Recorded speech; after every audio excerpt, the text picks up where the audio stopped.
everybody. Welcome back to another episode of Tech Sheck, moving onwards and upwards with unique and interesting people from the Pakistan tech startup ecosystem.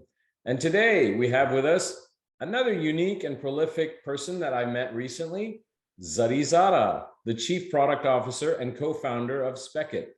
Zari, welcome to the show. Thank you for having me, Farooq. Appreciate it. My pleasure. We're always looking for interesting and unique folks like yourself. So let's do it Tech Sheck style and dive right in. Zari, tell us a little bit about you and tell us a little bit about Spekit. Speed dating style, I like it. So I was born and raised in Lahore, Pakistan. I did my A-levels from Islamabad. Then I went off to college when I was 17. Did my undergrad and grad school from the US, did my MBA, and then ended up on the West Coast working for fast-growing tech companies, some of the larger ones like Pandora, SquareTrade, Rakuten. And that was where I met my co-founder, Melanie. We used to work together for a fast-growing startup where we were adopting more tools, hiring more people, adding more process. So sort of like flying the plane while you're building the plane, but without a really good modern way to enable those people to be productive at their jobs. And that's really what Spekit does. Spekit is, think about it in terms of a digital coach or in the moment, just in time assistant for your digital space and time, right?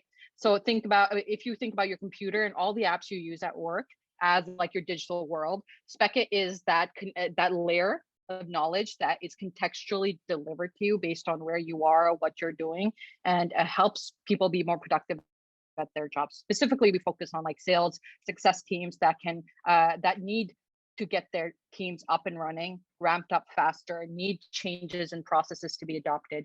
Because here's the truth, 80% of whatever you tell someone is going to be gone within a week, right? That's just how it works. Like if you sit someone down classroom style and do not reinforce the content that you are trying to deliver, that is just going to filter out. That's just like basics of how the human brain learns. But how we train people in the workplace has really not evolved much over the past couple decades. It's PowerPoints, it's these old school LMSs, or some other form of destination-based learning. So what Spekit does is that we turn it on its head. We're bite-sized, agile, just-in-time learning that is reinforced at points when it's relevant to you, like telling you information when you actually care to observe it. Like when you are in LinkedIn and you're looking for a prospect, you're looking to find someone who could be a potential buyer, showing you the right talk track for that persona right then and there, versus like telling you like in your onboarding and then, imagining that you're going to remember when you're actually in LinkedIn. So we really bridge that gap. And I'm the reason why I find it super exciting is because we're taking something that is a really big need right now. When you think about remote work, when you think about the Great Resignation, when you think about the tenure of employees going down over time, people are not staying at jobs for 10 years, 20 years the way they used to, right? So in this new world, making sure that the people you do have, that you went to all this trouble to get in the door, that are only going to be around on average for 2-3 years, making sure they're as productive as possible, as quickly as possible, is really going to be a huge competitive advantage. And I think that's where Spekit really shines. And we're seeing the success we're seeing in the customer side. Very, very cool. I like it. Yeah. And it's interesting from a personal note, because, full time I work for Salesforce and I see the impact of what you guys provide and how it can help even people like myself, because the amount of information flowing in can be overwhelming at times. So this is really, really judicious. And I think you guys, my sense is you have a great future ahead of you. So, well, thank you. Well, you're welcome. And what I wanted to ask you next, so what, I think what's really important, and especially for folks here and in Pakistan, you came from some good school pedigree, you went to some big companies. What was that driver? What made you say, I'm going out there, I'm going to put myself out there? One, obviously, I'd be ridiculous if I wasn't acknowledging the fact that I was lucky and privileged to go to great schools. But I will say I did get full scholarship to my undergrad in terms of merit scholarship, and then I did get another one for my MBA as well. And so what drove me to take that extra step, and honestly, it's an investment too, right? If you think about your education as an investment, what made me take that extra step to leave Pakistan and dump a bunch of dollars into a big bet to then maybe get a job or not. At that point, you don't even fully know where this road is going, right?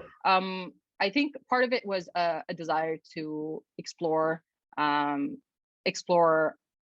myself and explore other countries. I think I am I'm very vocal about my opinions, and I'm a big proponent of freedom for women and empowerment. And I always had the itch to be in an environment where I could explore and grow and learn. That's not to say Pakistan isn't that environment, and it's changed a lot massively now. But I do think I will credit that going to the US and being able to be around people from different backgrounds and be in a culture where me being a woman wasn't as restrictive as it was in Pakistan was definitely a huge part of what drove me to go abroad, find those opportunities.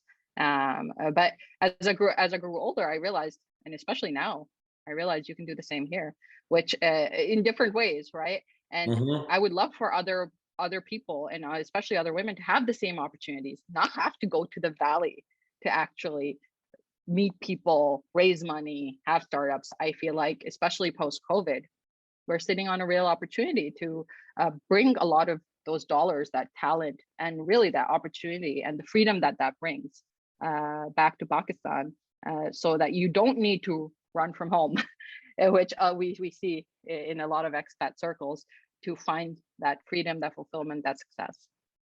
That's fantastic. No, I think, it's very encouraging. As I told you earlier, I've been doing this for a couple of years now, and I'm always super stoked when I see, strong women founders come forward and help drive, that next gen within Pakistan. And I think it helps change the mentality and the mindset, which is really important for us. That leads me to my next question, which is, so now that you've gone through this journey and you're well on your way, what are some recommendations for, the audience, some young people out there, particularly females, who are looking to make that next leap? What are some sound bites you can give them that say, hey, here's something to think about when you do this or want to do this? Well, the biggest one would be, and I got this from my co-founder Melanie, who's phenomenal, is statistically, women take less shots, right? They don't. They will apply to a job if they meet 80% of the criteria, versus men who will apply when they fit 20%. So one big advice I always have for women, peers, people looking for advice is something I learned from Melanie, which is you miss 100% of the shots you don't take. So you need to take shots. And I feel like that is something where, I don't know, there's all this research on how women are conditioned to be more cautious. And I feel like that is definitely something you need to correct for in yourself. So if you're, the next time you're hesitating reaching out to someone on LinkedIn, right, for example, or you're hesitating making that call or asking for something in the fear that I will come off a certain way, just try it, because the alternative is literally 0% chance of getting it. So really, like, I feel like if there's one soundbite, it's you miss 100% of the shots you don't take. So take that shot, especially in our culture. No, you don't need to be humble about everything. Other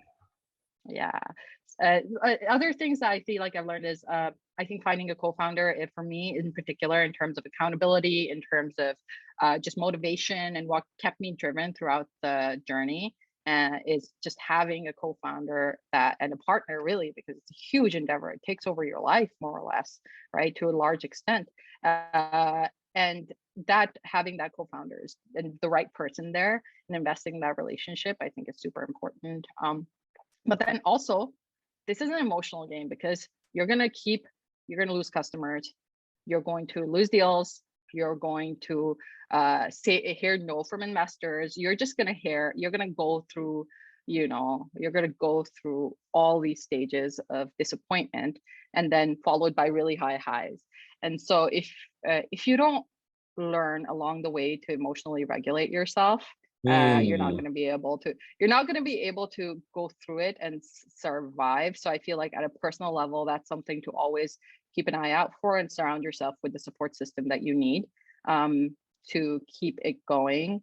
And then, yeah, anything else that you need, you can get from number one by really asking. You need funds, you need people, you need whatever.